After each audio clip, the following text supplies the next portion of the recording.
Basement floor Ausa उपजिल्हा रुग्णालय इमारतीच्या तळमजल्यात एकाच वेळी 213 टू व्हीलर्स आणि 101 कार्स पार्क करता येतील इतकी भव्य पार्किंग क्षमता विकसित केली जाणार आहे.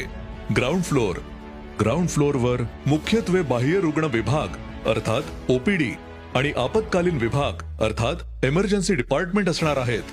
बाह्य रुग्ण विभागात समुपदेशन कक्ष, औषध विभाग, शस्त्रक्रिया तज्ञ, बालरोग तज्ञ, त्वचारोग तज्ञ, अस्थिरोग तज्ञ, कान नाक व घसा तज्ञ, लसीकरण तज्ञ, असंसर्गजन्य रोग तज्ञ, भूल तज्ञ, नेत्ररोग तज्ञ, भौतिकोपचार तज्ञ अर्थात फिजिओथेरपिस्ट आणि नमुना संकलन व प्रक्रिया कक्ष अर्थात sample collection and procedure room इत्यादी तज्ञांचे कक्ष असणार आहेत.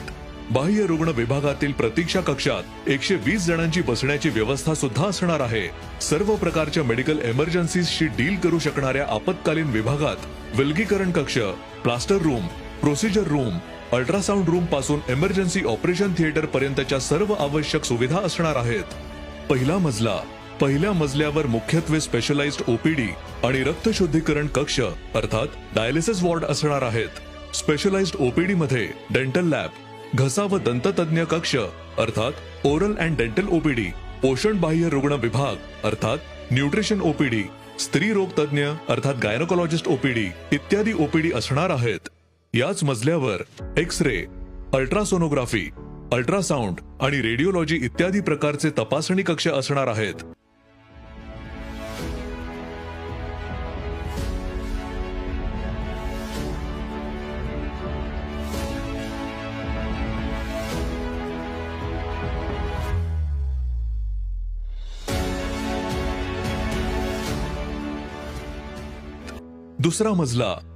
दुसऱ्या मजल्यावर मुख्यत्वे ऑपरेशन थिएटर कॉम्प्लेक्स आणि जनरल वॉर्ड असणार आहेत. ऑपरेशन थिएटर कॉम्प्लेक्स मध्ये 2 सुसज्ज अशा ओटी रूम्स आणि सुसज्ज नेत्ररोग ऑपरेशन थिएटर असणार आहेत. याच मजल्यावर 30 खाटांचे सुसज्ज असे जनरल वॉर्ड ही असणार आहे.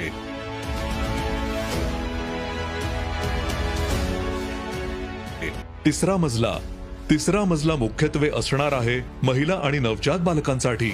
इथे 4 बेड्सचे व्हेंटिलेटर युक्त नवजात अतिदक्षता विभाग अर्थात NICU आणि 10 बेड्सचे SNCU युनिट अर्थात नवजात शिशु काळजी कक्ष असणार आहे. या NICU आणि SNCU कक्षात तर झालेल्या नवजात बालकांवर सर्वोत्तम उपचार केले जातील. प्रसूती झालेल्या मातांची विशेष काळजी घेण्यासाठी इथे 12 बेड्सचे नवमाता व नवजात शिशु कक्ष आणि 5 विशिष्ट लेबर डिलिव्हरी अँड रिकव्हरी अर्थात LDR रूम्स असणार आहेत. याच मजल्यावर प्रसूतीसाठी आलेल्या महिलांसाठी 5 बेड्सचे ANC वॉर्ड अर्थात प्रसूतीपूर्व काळजी कक्ष आणि 5 बेड्सचे PNC वॉर्ड अर्थात प्रसवोत्तर काळजी कक्ष असणार आहे. प्रसूतीशी संबंधित शस्त्रक्रिया करण्यासाठी एक ऑपरेशन थिएटर सुद्धा असणार आहे. चौथा मजला जाळ लागून जखमी झालेल्या रुग्णांवर उपचार करण्यासाठी 4 बेड्सचे बर्न वॉर्ड असणार आहेत.